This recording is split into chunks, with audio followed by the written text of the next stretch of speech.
ドクターガオーなんちゃって What is going on, YouTube? This is The Last Musketeer, and welcome back to a brand new Arknights free-to-play progress video. So, as some of you know, if you watched the last one, I came back after a very long hiatus and dropped kind of a test video just to make sure that everything is running up to speed, that my hardware is not going to fail on me here, because it had been a long time since it recorded everything, and also my computer has been on a bit of a slowdown. It seems like it's getting a little choppy at times during some games that I used to be able to play pretty efficiently. But anyway, with all that out of the way, we'll go ahead and get right into the video. I don't want to drone on too long at the start here. You already know there's going to be a lot of talking going through here, but I'm going in and instead of showing the regular stages for the EX8, I decided to just do the challenge stages for the video. Probably a bit more entertaining in that regard, but we're going to start out with the boss stage. Now, the thing about this one, at least in regards to the challenge version, it is the falling rocks do significantly increased damage. So I'm not gonna lie, I did fail it a few times trying to figure out just exactly how I wanted to do it. When I completed the initial stage, I put most of my units down at the bottom left, and it seemed to work pretty efficiently, but after running this one, I understood it is not going to be that simple, and I can take advantage of where the people walk so that I don't have to worry about some of the boards that can be useful for taking out some of the tankier enemies that you have to deal with later on. So very nice that I didn't have to keep them up the entire time. But my main strat was top left, I have Thorns, Perfumer, and Gavialter. Gavialter is going to be a great asset for blocking up there. Even with the -1, it's not going to be a big problem. She does a lot of damage with all that attack speed, and the extra block that she gets from the activating of the S3 is fantastic for holding up there. So they basically did all the work up there, which left me to focus on the right side. Now mainly is just blocking all the boulders that come through, making sure the system doesn't take too much damage. And so with the combination of Saria and a few quick drop units, I was able to properly maintain that field. Now they do a lot of damage and they can take out most people in one shot, but Gravel is a great exception for that. And as you can see, one of them does take a little damage down here because I didn't notice it in time. Even still, it's just fine. They don't take too terribly much, so you can afford to take a couple hits here or there. Now Monster was my strategy for taking out the kind of heavy hitter unit there, but it got taken out pretty quick, didn't get to do a whole lot. Sometimes I do mess up a little of the timings, and one thing I love about this, I didn't realize would be as bad of an option as it actually was having Mestima. I thought Mestima slowing them down and keeping everything nice and tiny would be great. What I did find out is that Mestima's time slow also affects the boulders and the citizens. So as you'll see right here, I have a couple of them building up and they start to walk down. Now, they do get hit with one of them, but I drop Gravel just in time to block the next two and then Cantabile right after, or I lose the run. I did lose a previous one doing something like that, but I don't think I noticed it during that time. But I just found it to be a funny interaction. I did love that it actually happened. It was kind of cool. I like little things like that. But anyway, we got that stage done, so that is the challenge for the boss. Hit the big one right away. I also went ahead and got the new L2D skin, and as I was looking at it, I realized that she now has the medic class conversion as well. A bit of a spoiler, but I don't really care. I'll end up getting that at some point. So pretty cool to see, though. It is a very nice skin. So moving back into the stage clearing, we have EX1, the challenge mode. All it changes is that enemies have significantly increased HP. Not really a problem. You don't really have to change your strat from the first one. Really it's just holding down this lane by the stairs, making sure that you have plenty of block and then a little bit of aerial control. So while this plays out, I'm going to talk a little bit about something I think I'm noticing. Maybe it's just because my lineup is a little outdated, but it feels like all the units that I used to use to make most of these stages a breeze have become a little harder to use, and maybe power creep is ramping up a bit more. I'm not sure. I mean, I haven't been around for some of the latest releases. I have seen some of them. I have seen W's Alter. I know she's extremely strong, but having been out for so long, I don't really know a lot of what has changed and what has happened. So I was really just curious what everybody's thoughts are, at least in regards to the current meta. Are you enjoying it? Do you think it's a bit too much? Just let me know in the comments section. I'd love to hear people's opinions on this or their take of what has changed. But moving on to some of the upgrades that I made, I realized now that Thorns does actually have a module which makes him quite significantly stronger, and it's going to be beautiful for some of these stages that I'll have to do later. And while I was at it, I decided also to take it to max to go ahead and get that nice bit of added damage. It'll basically make it 135 arts damage per second for 3 seconds and stacks up to 4 times. That is a huge upgrade. I also went ahead and unlocked Texalter's module just to make her just a little bit stronger. It's going to be really nice later on, because like I said, I need all the damage I can get because my lineup just doesn't feel quite as strong as it used to. But moving on to this stage, the EX3 challenge mode for it locks out defenders and supporters, so not really a big deal. If you've got some really strong guards such as Thorns, Gavialter, Blaze, they are key in my lineup for holding most stuff. There's a lot of times I don't actually need a defender because they do pretty well by themselves. Just pop a couple heals down and watch them go. But I do throw Swire in my lineup as well because I've got to use my girl as much as I possibly can. And yeah, I know it's kind of cheating. She is a little bit busted. But how else am I going to show my love for the character? So Gavialter holding the bridge down in the middle to make sure no one passes through. Thorns on the left side holding that side down. Anytime he needs a little help, I can just throw Texalter down just to make sure that he can clear it, because there are quite a few enemies that pop out at certain times, and that was the main focus of this. Now, I did lose the stage a couple times just forgetting to drop a couple of the boards down. That can be a bit of a pain during these stages, but overall not too bad. I think they were fairly easy. Moving on to EX3 though, the challenge condition is only that 8 tiles are no longer available for deployment. Overall, not too bad of a stage, and to be perfectly honest, most of the time I forget where I even deployed things before the challenge stage. So I can just kind of make up a strategy as I go and not trying to go off what I did last. But the main part I'm going to do is trying to set up a little bit of defenses, get a little bit of DP going early on. I'm not too worried about taking some of the damage because I can deal with that a little later on. Throw down a couple of healers as early as possible. I know Kalsid is not the greatest for that because she's going to prioritize monster, but I have the original Gavialter healing on the top side for Thorns, and then I also throw Saria down just to make sure that they can hold out a little bit better. Saria has been such a fantastic addition to my roster ever since I got her way back, but mainly at this point you're just kind of filling up the 4 slots at the front, making sure nothing is going to get through. I also throw Swire down, filling up that front slot, and at this point it's basically over. Only thing I have to worry about is making sure that nothing else gets through, which shouldn't be a problem with this front line.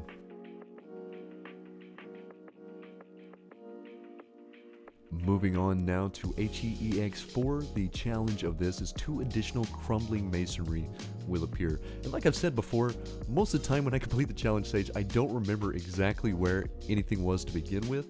So once again, I can just create a fresh strategy and kind of go from there. What I decided to do though, after I ran it the first time and kind of figured out that one of the guys that spawns on the bottom right side near the end was a bit of a problem for me, I threw Amia into my squad and just made sure that she only had to focus on that.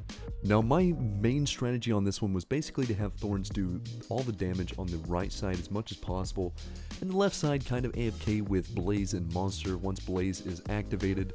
Extremely good for holding down this side.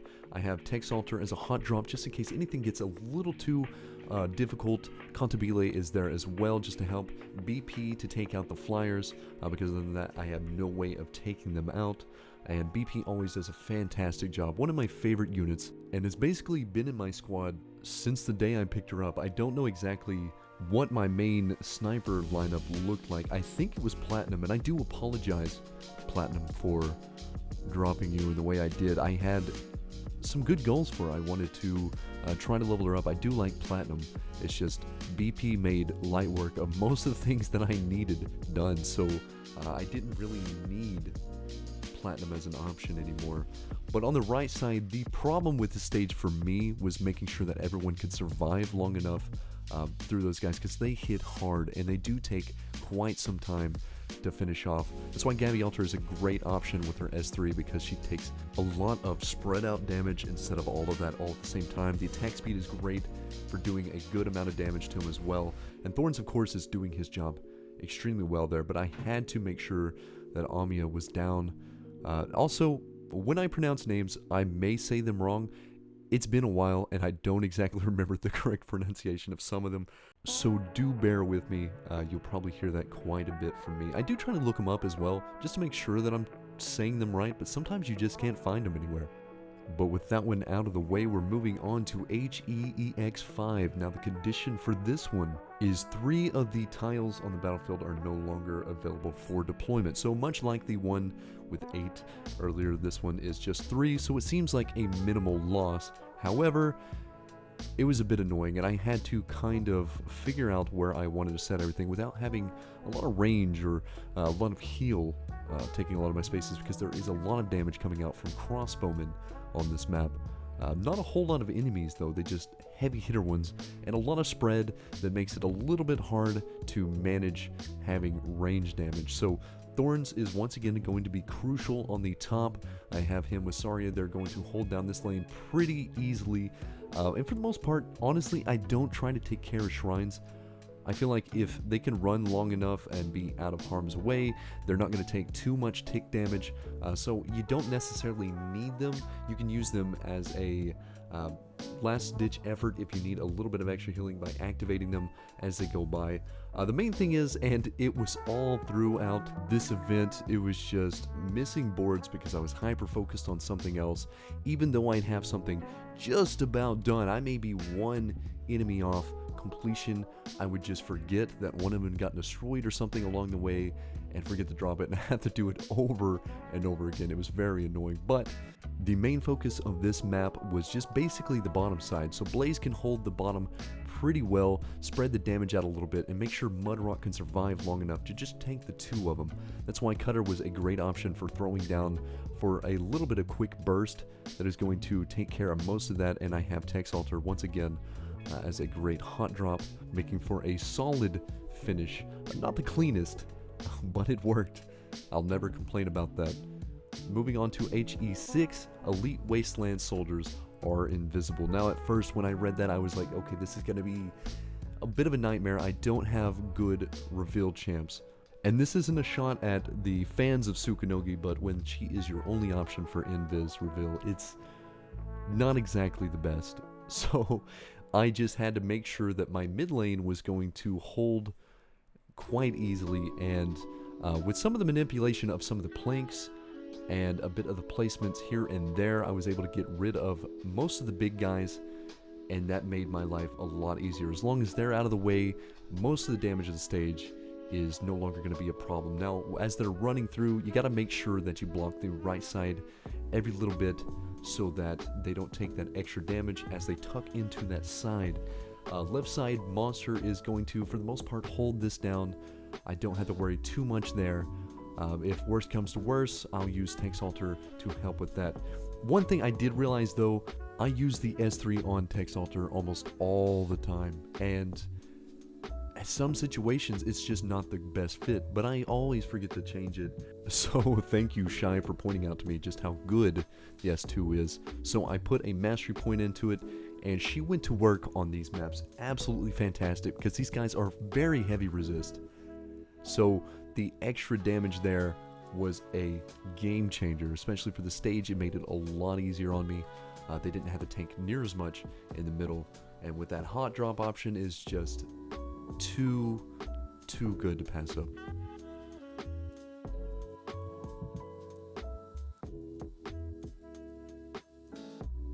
Now there is going to be a little break in the commentary every little bit. It's been a while since I've used my voice this much. In terms of commentary, it takes a long time to do these in between cutting and fixing something I don't like. If I stutter, if I lose any of my thought process, it wears down over time, and I'm sure over the course of videos like this, you'll actually hear my voice start to degrade a little bit. It just, my voice isn't the most suited for long commentary. It does wear down quite a bit. But moving on to some of these story stages that I'm very excited about and also scared of, because the spies mechanic can be a bit of an annoyance at times. You're going to have to put in a lot of block. And I do all these on the adverse difficulty because it might as well get it all done all at once. I enjoy it a lot more with that. It is a big energy cost, so it makes it take a little bit longer to get some of this content out, which is perfectly fine for me. I'm not in any rush to get through all the way. You know, I'm just taking my time, enjoying things, and I can do events along with the regular missions and kind of spread it out over videos.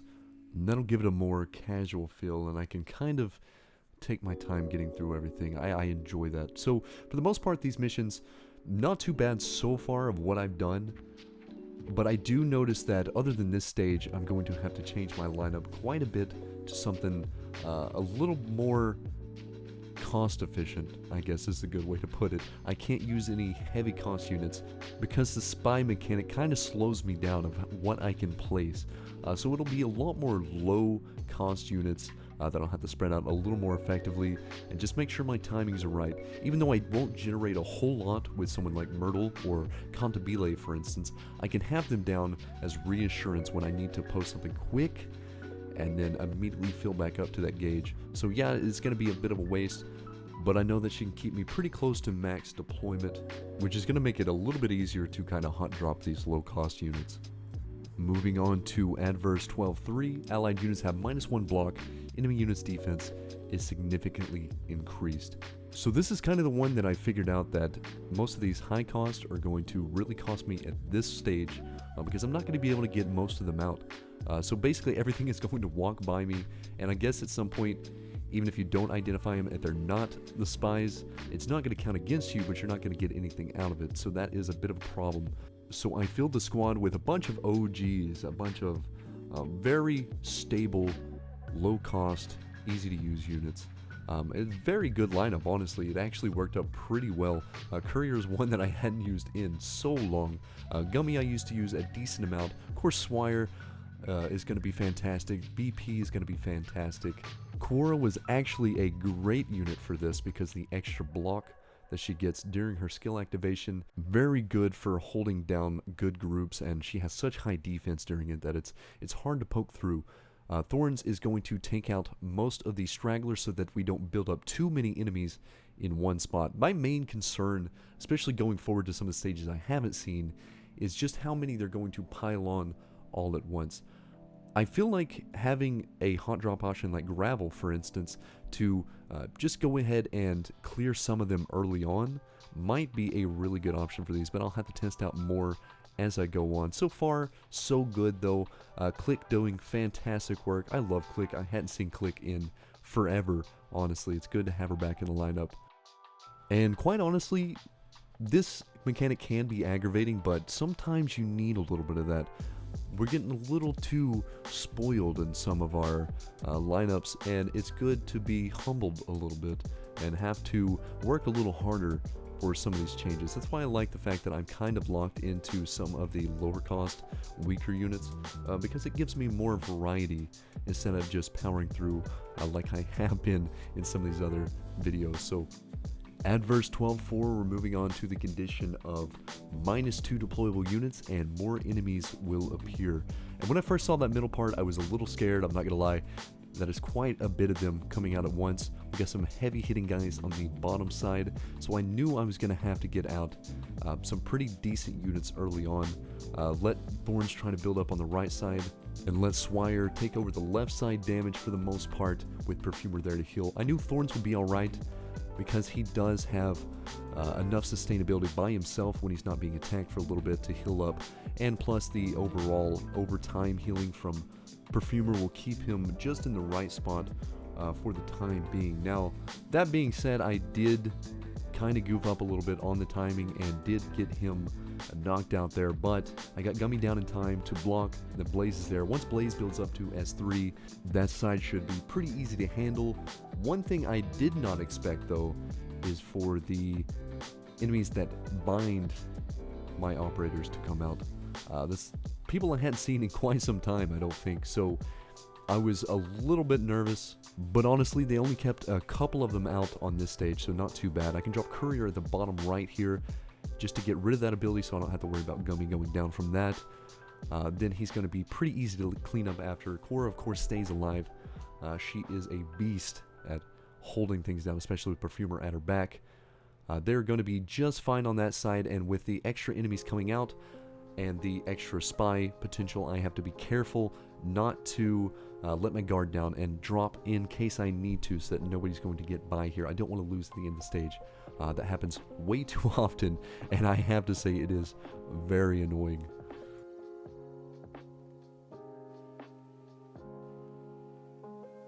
Moving on to 12.5, the starting cost limit reduced is a bit annoying, but it wasn't too bad considering the lineup that I'm currently using is pretty low cost, so not too shabby of a start here. But having a 15 max early on, very, very rough if you are not prepared for it. Now the arm spies having increased attack is not too bad. I just have to make sure that my tanky units are out front and have plenty of heals on top of them. I did lose this one a couple times, just kind of figuring out where everything was going and what was going to be spies, so that I know that I'm prepared on the correct side, because that's the main thing. With as many as them come out and as much as they have to hold, sometimes you just don't have the right units, the right DP cost at the right time. So you just kind of have to balance everything out. Now these guys do hit pretty hard, and they are very tanky. That's why Click is very crucial here. Thorns, of course, is going to do his thing regardless. I'll place Blaze in the back just to make sure that I have enough block for all of this. Cora doesn't have her skill ready, but as long as she stays healthy enough, that Arm Spy is going to go down pretty quick, meaning the rest of the guys are really not going to do that much damage to her, and I've got good damage output on top of that. Of course, the bottom side, I have Gummy and Swire holding it down. There are a lot of things to block there, but really, it was mainly the top side that was going to be the problem. So I'll throw Cutter down just for a little extra burst damage. As you can see, it was pretty decent on the guy that has that much armor. Cutter is a great unit. It's also good to use her again. I'm pulling a lot of old units that I didn't think I'd have much use for, but they're coming through big time in these stages. Now this one is mainly that enemies have increased attack and movement speed, which sounds a bit scary, but not as bad as it actually is. Now I'll drop Courier just to get a little bit of block down, and then Thorns in front as my main damage in the stage. Swire's going to block this bottom side, Click for some extra arts DPS, and then mainly after that I just need to block with some of my extra block units, because these guys can only be blocked by characters with at least 3 block. The first hit they do, I think it's only the first hit, is a multi-area hit. So you have to be careful in that sense, just to make sure that you're not grouping anybody up too much and that your healers get overwhelmed. So I kind of try to do a little bit of spacing. That way it's only Swire and Cora getting hit. That way Perfumer guarantees that she's going to get the heal on them so they can survive. I do have Gummy prepared just in case I don't see the big guy stop his walking animation. That way I can hot drop her and hopefully it will block on that. Even if she gets knocked out quick, it's not a problem, because after that Gavialter will have already cleaned up, and that pretty much finishes the stage off. The main factors are out of the way. Got one more big guy. Gavialter is going to activate her ability again, give him that extra block, making it a guarantee that I hit him. So from there, I'm just going to have to finish off this last spy and let the other guy walk through, and that is the end of the stage. So that's basically going to bring me to the end of the video, because I don't have any updates on characters other than what I showed you earlier. Now this vid will go out after New Year's, but I still want to say Happy New Year's, everybody. Hopefully this year is your best year yet, and everything you want to happen will. I'll catch you in the next one. Peace.